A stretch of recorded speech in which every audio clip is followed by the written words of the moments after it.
Ever walked into a room and felt like you just don't belong? Or watched someone else soak up all the attention without even trying? What if I told you that it's not about luck or looks, but habits?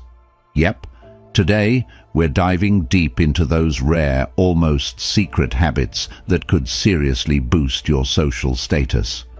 But before we dive into what these habits are, let's get a little philosophical. Ever heard of Stoicism? It's an ancient philosophy that teaches the development of self-control and fortitude as a means of overcoming destructive emotions. The Stoics were all about mastering their inner game, controlling what they could and letting go of everything else. And guess what?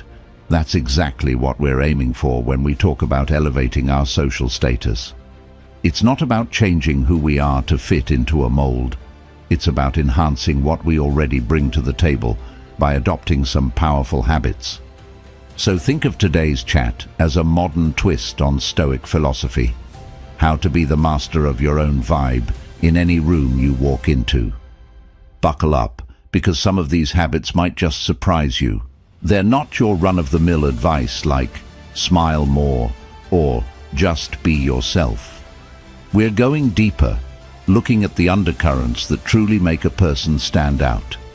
You know, those people who radiate a kind of confidence that's both commanding and approachable without seeming to try too hard. They've got something special, but I'll let you in on a secret. It's not special at all. It's learned, and it's all about the subtle art of presence, listening, and yes, even how you react when things don't go as planned. Imagine walking into your next social event armed with more than just good intentions, but with a solid game plan for how to be genuinely magnetic. That's what we're getting into today. 1. Master the art of presence. One of the most pivotal moments in any social setting isn't when you start speaking, it's the moment you step into the room. Think about the last time you really noticed someone making an entrance. What was it about them that caught your eye? Chances are it wasn't just their outfit or a flashy smile, but the way they carried themselves, their presence. This is what the Stoics might call prohairesis, or the art of using your moral will wisely. It's about cultivating a demeanor that reflects confidence and intentionality even before a single word is spoken. Presence is a bit like an invisible thread that ties all your qualities together and makes people want to know more about you. It's how you harness the power of non-verbal communication, your posture, your gaze, and even the energy you bring into a room. Let's break it down. First, consider your posture. It's the foundation of your presence. The Stoics weren't just about mental exercises and philosophical debates. They understood the importance of physical bearing as a reflection of mental state. To them, a straight posture was not just about health. It was a reflection of a well-ordered mind. So when you walk into any room, pull your shoulders back, lift your head, and straighten your spine. This isn't just about looking confident. It's about feeling it from within, which radiates outwards. Next, think about your eye contact. There's a balance to be found here. Too little, and you seem disinterested or shy. Too much, and you can come off as confrontational. The key is to maintain eye contact that feels natural and engaged. When you lock eyes with someone, let it be a moment of connection. You're not just looking, you're seeing them, acknowledging their presence just as strongly as you project your own. This mutual recognition, this shared moment, is where real connections are sparked. Now let's talk about the energy you bring into a space. This goes beyond just feeling energetic or being upbeat. It's about your emotional state, your vibes, if you will. The Stoics taught that our emotions could either control us or be controlled, and this is never more critical than in social interactions. By choosing to enter a room with a positive, open energy, you set the stage not just for how others will perceive you, but for how they will interact with you. This doesn't mean you have to be the life of the party or the loudest voice in the room.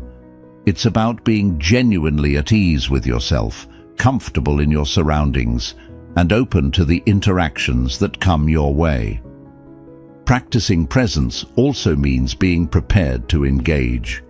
Before you even step foot in the room, take a moment to collect your thoughts, to remind yourself of your worth and your purpose there.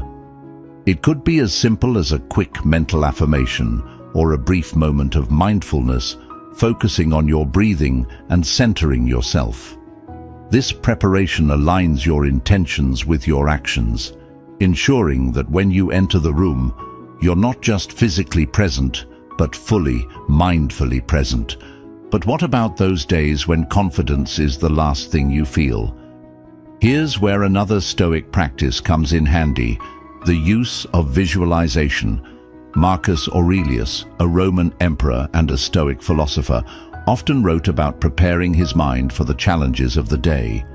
You can use this same technique by visualizing your upcoming social interactions going well. See yourself entering the room, engaging in meaningful conversations, and leaving a positive impression. This mental rehearsal primes your brain and your body to act the part when the time comes. And finally, presence is also about adaptability, another cornerstone of Stoic philosophy. Being able to read the room and adjust your behavior accordingly is a sign of a truly wise and socially adept individual.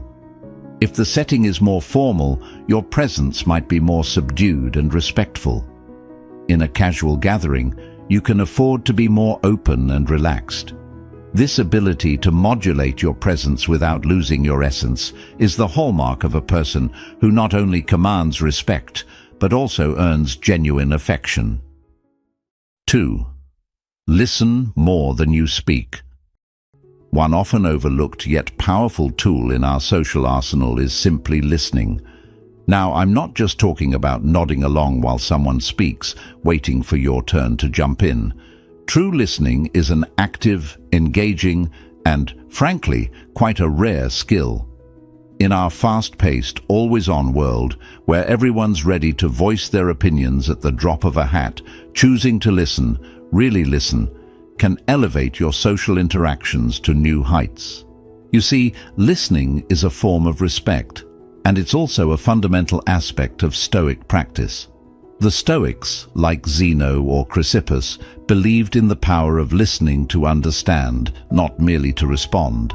They emphasized that we should listen more than we speak, reflecting on others' words as a way to gain wisdom and broaden our perspectives. When you listen attentively, you're not only gathering information, but you're also showing the speaker that you value their thoughts and time. This establishes a level of trust and respect that is hard to replicate through any other means. Active listening involves much more than passive hearing. Imagine you're in a conversation where you're genuinely absorbed by what the other person is saying. You're not just hearing their words, but you're also picking up on their emotions, their body language, and the subtext of their speech. This level of engagement allows you to respond more thoughtfully, making the conversation more meaningful for both parties involved. The Stoics practice this by focusing their attention fully on the present moment and the person they are with, cultivating a kind of mindfulness that enriches interactions. Moreover, active listening shapes how you respond in conversations. When you truly listen, you learn to respond with relevance and depth, which further enhances your relationships. For example, if someone shares a personal story, instead of immediately offering advice or an anecdote of your own, you might ask them how that experience made them feel or what they learned from it. This shows that you're not just participating in the conversation, you're invested in it. This can be particularly powerful in settings where building rapport is crucial, such as networking events or team meetings. But how can you become a better listener? Start by being fully present. In a world where it's all too common to glance at our phones or look around the room during a conversation, giving someone your undivided attention is a significant gesture. It might help to think of each conversation as a Stoic exercise in mindfulness and self-control, where you consciously choose to focus on the other person, tuning out distractions. Additionally, encourage the speaker. Little affirmations like nodding or simple interjections like "I see" or "that sounds challenging" can go a long way. These cues signal to the speaker that you are engaged and appreciate what they're sharing. This doesn't just make the speaker feel respected, it also makes the conversation richer and more interactive. Remember too that good listeners are perceptive to the flow of dialogue. They know when to ask open-ended questions that encourage the speaker to open up and share deeper thoughts and feelings. Questions like, "What happened next?" or "How did that make you feel?" can open up the conversation, providing more depth and insight. These are techniques not just of social interaction, but of philosophical inquiry, reminiscent of the Socratic method, which is fundamentally a form of philosophical dialogue. In practice, becoming a great listener can also involve reflecting back what you've heard, a technique known as reflective listening. This not only shows you've paid attention, but also helps clarify and deepen understanding for both parties. For instance, you might say, "It sounds like that was a really rewarding experience for you." This reflection not only validates the speaker's feelings, but also encourages them to continue sharing. 3. Bring out the unexpected. You know, there's something inherently intriguing about someone who can surprise you. It's that moment when you think you've got them all figured out, and then bam, they reveal a layer you never expected. This is not just about being unpredictable for the sake of it. It's about sharing those unique aspects of yourself that make you, well, you. It's about allowing your hidden depths to shine, just when everyone thought they had seen all there is to see. Reflecting on Stoicism, we're reminded of the importance of self-knowledge and authenticity. The Stoics emphasize knowing oneself truly and deeply, which includes embracing and revealing aspects that may not be immediately obvious. Think about Marcus Aurelius. He was not only a Roman emperor, but also a philosopher who reflected deeply on personal growth and virtue. His writings reveal a side to him that many might not expect from a powerful leader, a thoughtful, introspective individual grappling with his own challenges and striving for personal betterment. So, how does this translate into our social interactions? Well, by allowing your unexpected qualities to emerge, you're not just adding depth to your social persona, you're inviting others to reconsider their initial impressions and engage with you on a richer level. For instance, maybe you're known among your colleagues for being the analytical, reserved type. Imagine their surprise when you lead the charge at a community volunteer event, showing a passionate, altruistic side. Or perhaps you're usually the life of the party, always ready with a quick joke, but then you share a thoughtful, well-informed opinion on a book that's not just entertaining, but deeply philosophical. These revelations do more than just surprise people. They make you memorable. They spark conversations and can change how people perceive you, often leading to deeper relationships built on genuine curiosity and respect. Plus, showing different facets of your personality can be incredibly refreshing. It keeps your social interactions dynamic and prevents you from being pigeonholed into a single identity. To cultivate this habit, start by considering what aspects of yourself you typically keep under wraps. What hobbies, talents, or thoughts do you usually hold back on sharing? Maybe you have a knack for painting, a love for classical music, or a penchant for astronomy. These interests might seem out of character to someone who only knows you superficially, but they are parts of what make you complex and whole. Another way to bring out the unexpected is through your reactions and contributions to conversations. Stoicism teaches the value of moderation and restraint, but it also encourages wisdom and discernment. You can apply this by choosing moments to interject with insights or opinions that others might not anticipate from you. This doesn't mean being contrarian for the sake of it. Rather, it's about thoughtfully contributing in ways that add value and alter perspectives, enriching the discussion. And don't underestimate the power of humor as a tool for revealing the unexpected. A well-timed joke or a witty remark can turn heads and shift atmospheres, especially if it's coming from someone not typically associated with lightheartedness. Humor can be a bridge, connecting you to others in moments of shared laughter and joy, which in turn opens up new pathways for interactions. It's also vital to be mindful of the context and timing when revealing these unexpected traits. The Stoics wouldn't advocate for randomness without purpose. Instead, they'd suggest that these revelations should serve to enhance understanding and connection, not just to shock or impress. It's about finding the right moment when sharing something unexpected will have the most positive impact, making the interaction memorable and meaningful for everyone involved. Bringing out the unexpected is about enriching the tapestry of who you are in the eyes of others. It's about challenging perceptions and encouraging others to be open to complexity in human character. As you begin to share more of these unexpected traits, you'll not only see a shift in how others engage with you, but also in how you perceive yourself. You become more than just one thing. You are a continuously evolving set of stories, talents, and ideas. 4. Grace under fire. Picture this. You're in the middle of a presentation and suddenly the tech fails. The screen goes blank and all eyes are on you. What's your next move? For many, this could easily spiral into a moment of panic. But imagine instead that you handle it with a calm that even surprises yourself. You make a light-hearted joke, smoothly transition to a discussion while the issue is fixed, and continue with poise.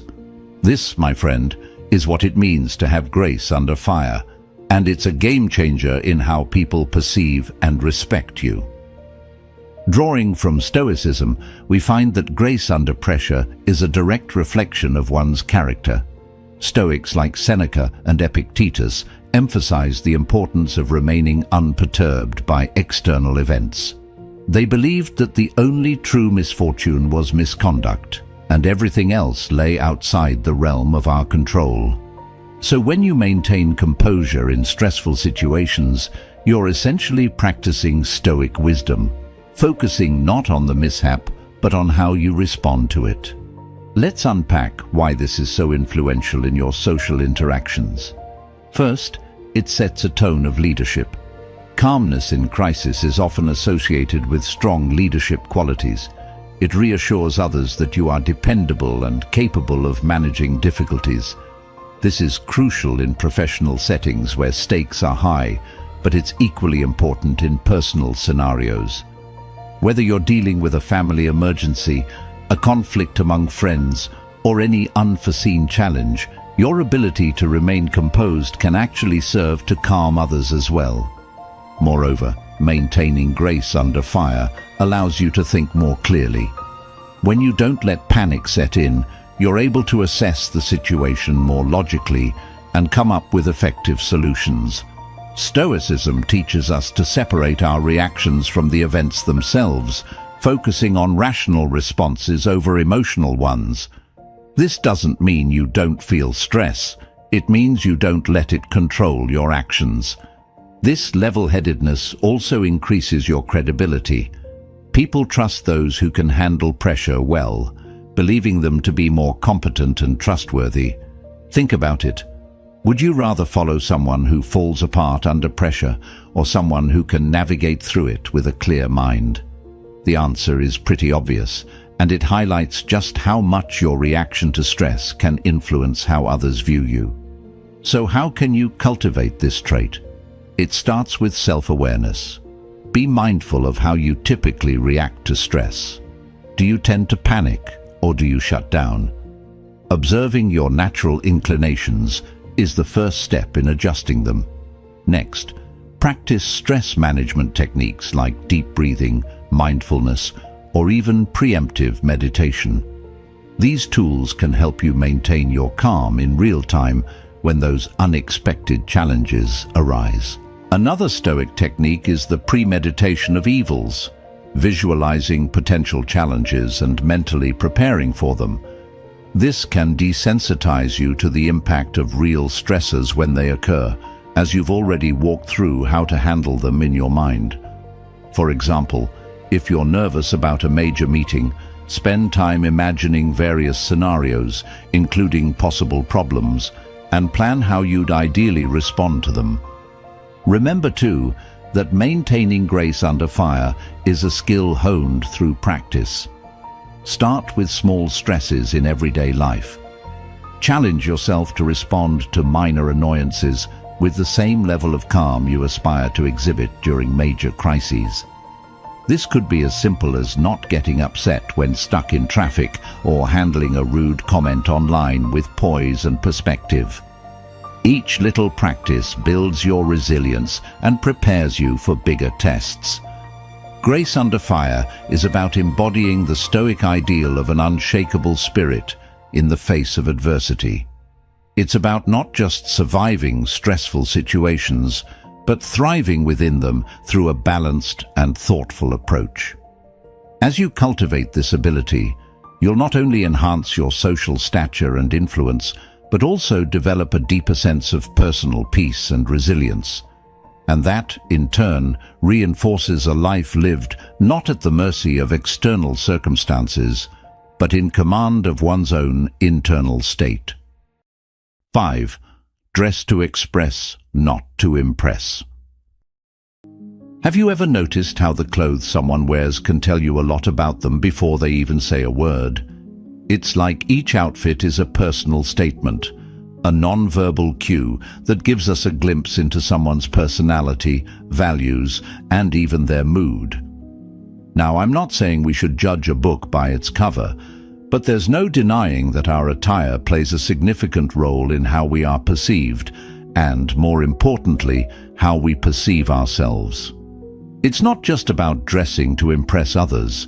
It's about expressing who you are in a way that aligns with your inner self, which is a very Stoic approach to personal appearance.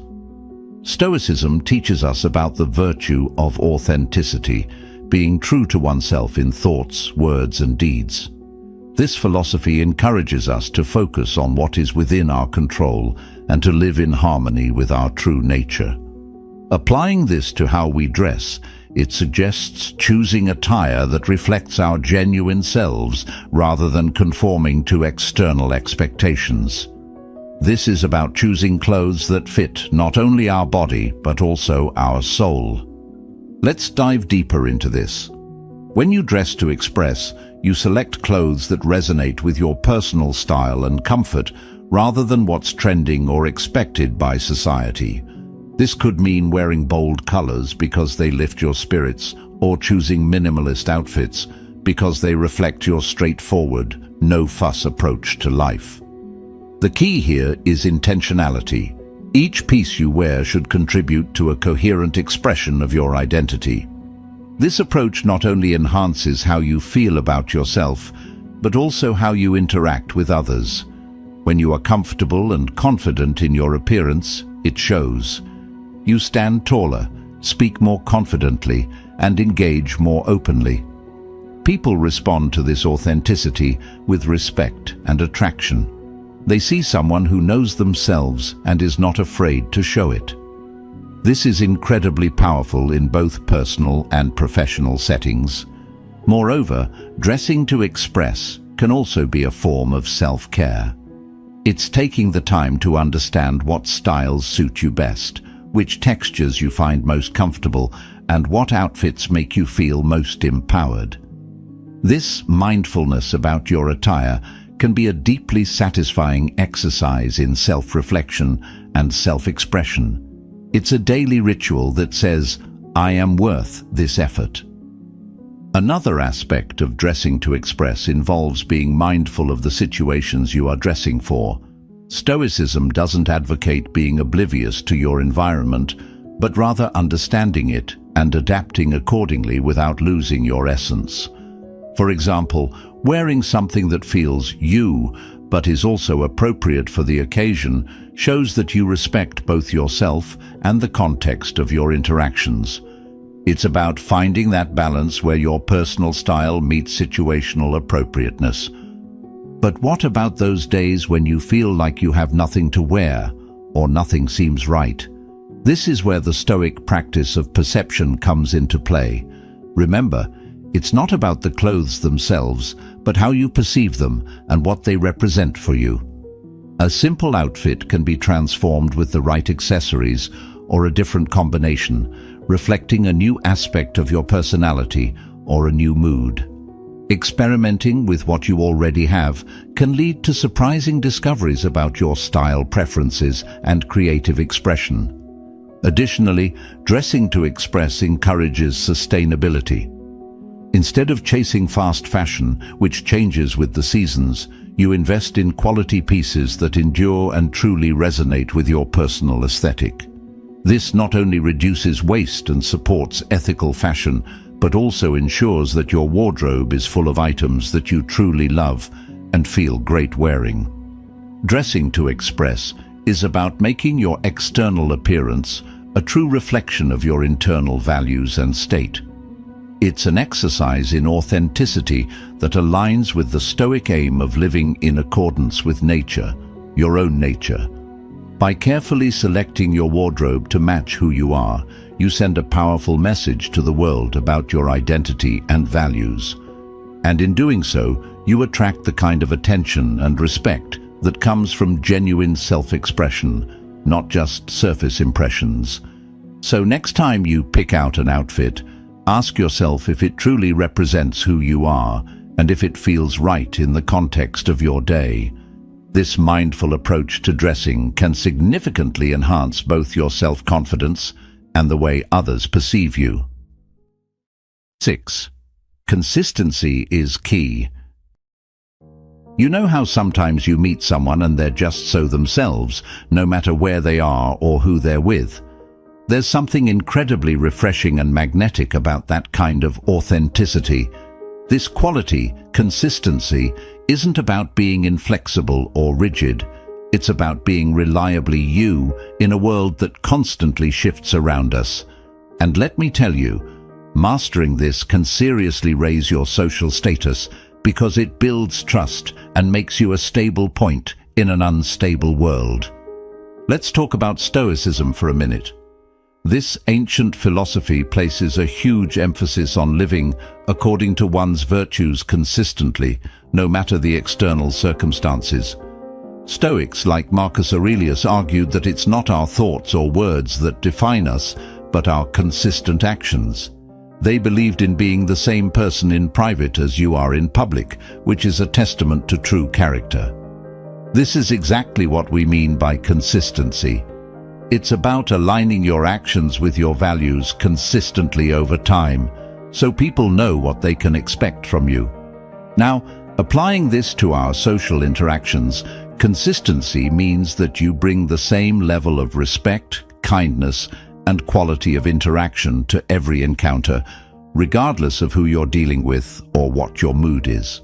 It means that your friends, colleagues, and even casual acquaintances receive the same you. This doesn't mean you don't have bad days or mood swings, but rather that you manage these internal states without letting them dictate how you treat others. Why is this so impactful? Well, when people know what to expect from you, they feel more at ease around you. They trust you more because you've shown that you're reliable and dependable. In professional settings, this kind of consistency can make you a go-to person, someone seen as a pillar of strength and reliability. In personal relationships, it makes you a friend who others know will always be there, not just during the good times, but also when things get tough. Building this kind of consistency starts with self-reflection. You need to understand deeply what your values are and what kind of person you want to be. Once you have a clear idea, it's about making small choices every day that reflect these values. It's about doing the right thing, even when it's hard, or when no one is watching. And it's about holding yourself accountable, which can be one of the toughest parts.